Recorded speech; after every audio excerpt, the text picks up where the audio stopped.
debate na história da arte brasileira, que é a seguinte: nós estamos nos perguntando, como você se pergunta agora, a censura teria favorecido ou teria atrapalhado os diversos movimentos artísticos?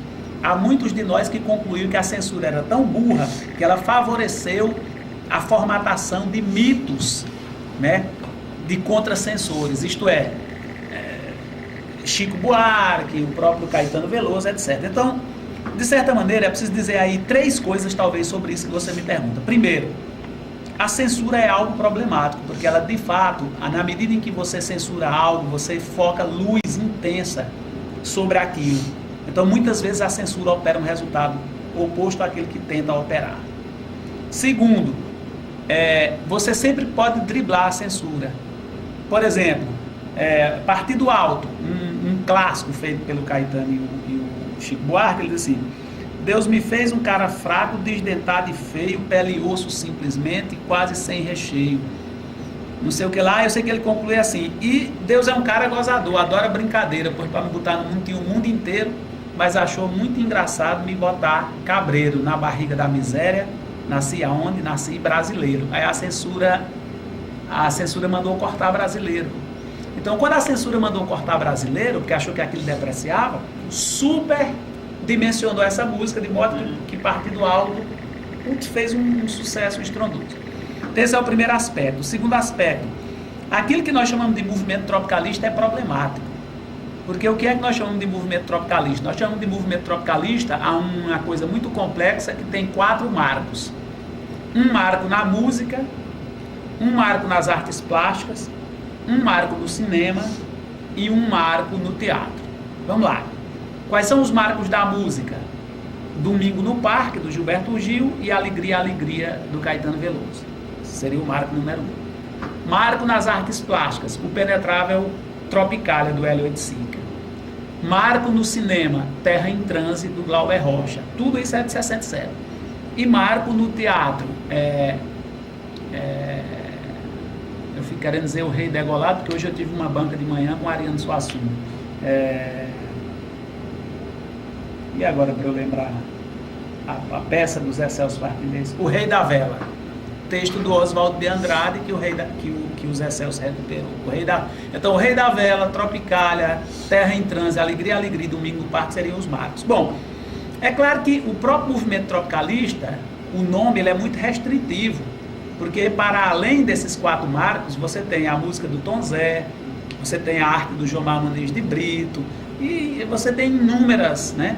Então, na verdade, a Tropicália, ela virou uma espécie de trauma da cultura brasileira, porque a gente diz assim, durou só 2 anos, mas o exílio deu um puta sucesso ao Caetano Veloso e ao Gilberto Gil. De maneira que quando eles voltaram em 72, eles voltaram fazendo um sucesso estrondoso, né? Quer dizer, e as pessoas, inclusive, passaram a dizer que tudo que vem depois deles é herança da Tropicália. Chegaram a botar os Mamonas Assassinas como herança da Tropicália, né?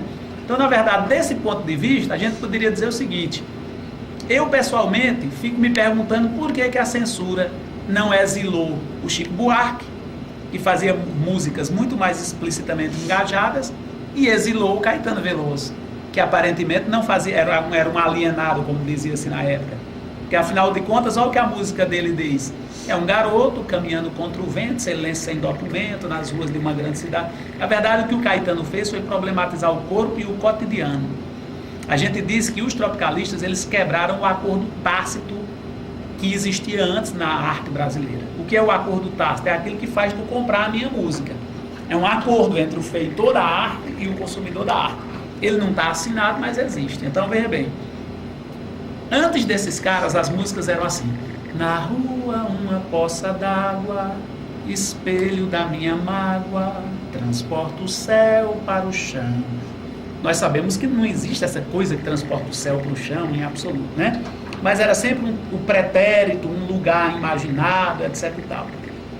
De repente, os caras fundaram um novo acordo tácito em que criaram o assunto espelho. Você se sentia refletido na música. A música passava a descrever cenas do cotidiano, reais, que você podia ser você ou eu ou qualquer um, que está com preguiça na banca de revista, vendo o sol bater e as pessoas bocejarem. Entendeu? Então essa é a quebra do acordo tácito, que não foi só. Quem primeiro fez isso no Brasil foi um cara chamado Jorge Benjor. Aliás, quem introduziu a guitarra na música popular brasileira não foram os Mutantes, propriamente, como dizem, né? Quem introduziu a guitarra na música popular brasileira, com dissonâncias e tal, foi o Jorge Benjor. Né?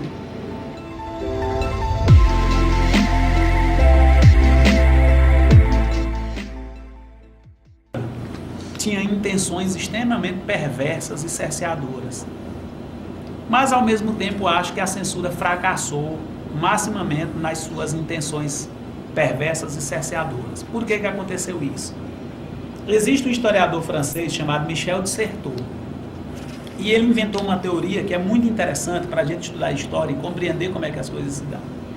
Ele diz que a vida da gente, basicamente, ela se passa em torno de estratégias e de táticas.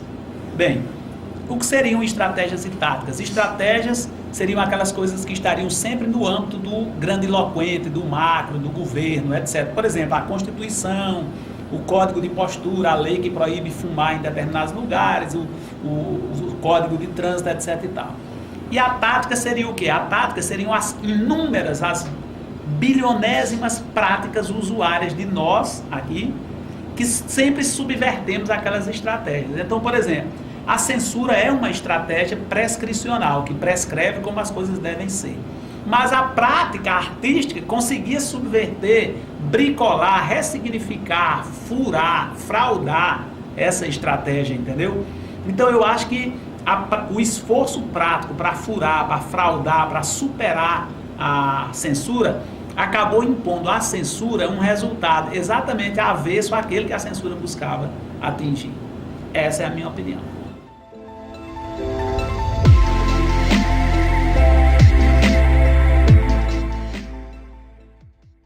Uma produção, fantástica. Quando você olha para a história do Brasil, naquilo que medeia entre o final dos anos 60 e os meados dos anos 80, é uma sociedade que pulsa artisticamente. Você tem uma profusão de surgimento de novos ídolos em diferentes campos. Então, assim, e aí entrando o pop rock urbano, né? Legião Urbana, com grandes mitos como Renato Russo, Cazuza, entendeu? Então, assim, Ira, etc. Então, eu acho que, embora tenha havido uma intenção restritiva, prescricional, reacionária, perversa, burra, mas eles não conseguiram barrar este fluxo que é o fluxo da arte, né?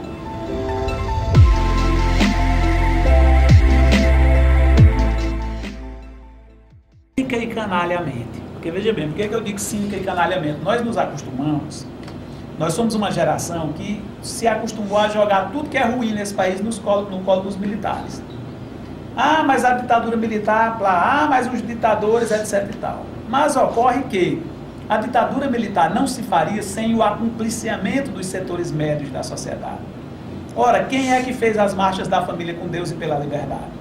Quem é que foi para as ruas? Foram senhoras católicas de classe média, foram senhores católicos de classe média, entendeu? Tudo para não quebrar o padrão estabelecido na época. Isso, e o que eu estou dizendo é o seguinte, na verdade, ali era uma tentativa de frear o tempo, e o tempo ninguém freia, né? Naquele momento, aparecem liberadores, como os métodos anticoncepcionais, os motéis surgem nos anos 60, e tudo isso assusta maximamente. A liberação do corpo mesmo, os happenings. Hoje é comum a gente dançar, mas outrora os corpos eram travados. Então, no momento em que tudo isso emerge, os setores reacionários, nós somos uma sociedade profundamente reacionária. Não sei se vocês já assistiram um filme que se chama O Que É Isso, Companheiro? Tem uma cena lá que é muito interessante. Uma velhinha está no apartamento dela e tem um carro lá na rua. Então ela liga para a polícia e diz assim, que ali é uma metáfora de como agia a classe média. Ela liga para a polícia e diz, olha, eu queria que vocês tomassem providências porque tem um carro suspeito aqui perto da minha casa. O policial diz, mas por que a senhora disse que o carro é suspeito? O que é que eles estão fazendo? Não, só estão parados. Mas senhora, isso não é uma atitude suspeita. Na verdade eram realmente terroristas que vão acabar sequestrando o Charles Elbrick e tal, né? Mas aquilo mostra como o padeiro era delator, o cara vai comprar frango assado e o cara delata. Então, era uma delação absurda. Né? Por quê? Porque nós temos uma formação profundamente reacionária, uma raiz histórica reacionária, discricionária, né? Dividida, entendeu? Então, assim, a classe média se acumpliciou e talvez até mais do que setores da burguesia. Eu diria que o grande acumpliciamento com a ditadura veio da classe média.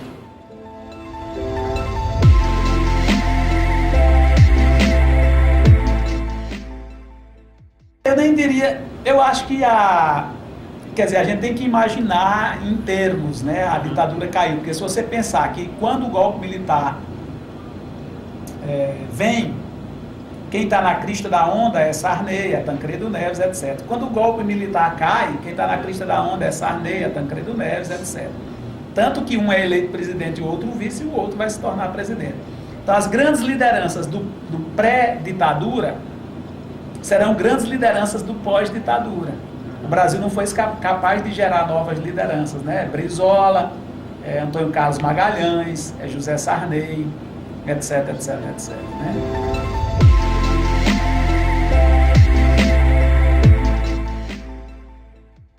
Ele tinha, porque aí é uma coisa que teria que ser com mais tempo. O Torquato ele tinha profunda dificuldade de identificar-se com coisas. Torquato viveu só 28 anos, isso não é brincadeira, isso significa que de vida adulta ele só teve 10 anos. E ele tem uma obra tão espantosa, cara, que ele, quando ele tinha 16 anos, ele escreveu A Explicação do Fato, que é um poema que quando você lê, você diz que o cara escreveu tinha 50 anos. Né? Então, assim, é uma obra espantosa. Agora, ele era um cara que brigava consigo mesmo. Tem uma proclamação dele. Antes de dizer a proclamação, eu quero chamar a atenção de vocês para o seguinte: o que é que nos articula ao mundo? É, obviamente, a linguagem. Se você tirar a linguagem de alguém, você mata a pessoa, porque sem linguagem você não é nada. A linguagem é aquilo que me articula ao mundo. Então, o que acontece? O Torquato tem uma proclamação em que ele diz assim: é preciso destruir a linguagem e explodir com ela. Por que ele está dizendo isso? Destruir a linguagem e explodir com ela. Porque ele é um homem moderno que está sofrendo os atravessamentos da pós-modernidade. Isto é, ele é alguém que pensa que as palavras velam a realidade, ao invés de revelarem. As palavras, a linguagem, ela é ideológica. Ela empana, ela engana. Entendeu? E ele acha que é possível tirar a linguagem do meio para lá no fundo ver a realidade tal como ela é. Mas acontece que a realidade não existe fora de uma apropriação linguística que nós fazemos das coisas. As coisas só existem à medida em que nós nos apropriamos delas através dos nomes, né? E foi isso que matou o Torquato Neto. Então, assim, quando disseram para o Torquato que ele era armorialista, quando ele escreveu a Articultura Popular, ele ficou puto. Quando disseram que ele era tropicalista, quando ele escreveu Geleia Geral, ele ficou puto. E quando disseram que ele era pós-tropicalista, não é? Quando ele fez o Terror da Vermelha, ele se matou. Entendeu? Então, assim, ele era alguém que tinha, obviamente, algum grau de esquizofrenia, alguém que viveu um período... Na verdade, os contemporâneos de Torquato todos morreram. Ou se mataram matando-se, ou se mataram pelo modo como viveram. Quando você olha para Hélio Oiticica, para Torquato Neto, para Heber Fonseca, para Lígia Clark, Lígia Pape, todos se mataram. Quer dizer, por quê? Porque extremamente angustiados pela velocidade com que as coisas aconteciam, e eles que desconfiavam da linguagem, e desconfiar da linguagem, a única forma de liquidar a linguagem é liquidar-se a si mesmo. Específico, marginália é aquilo que se articula ao Torquato Neto, é trans-underground ou marginália. Por quê? Porque o Torquato, quando ele migra da Tropicália, ele vai fazer cinema. E o cinema que ele faz é o cinema da boca do lixo, com Rogério Sganzella, Júlio Bressani, Ivan Cardoso, etc. É chamado cinema marginal, daí o nome marginália.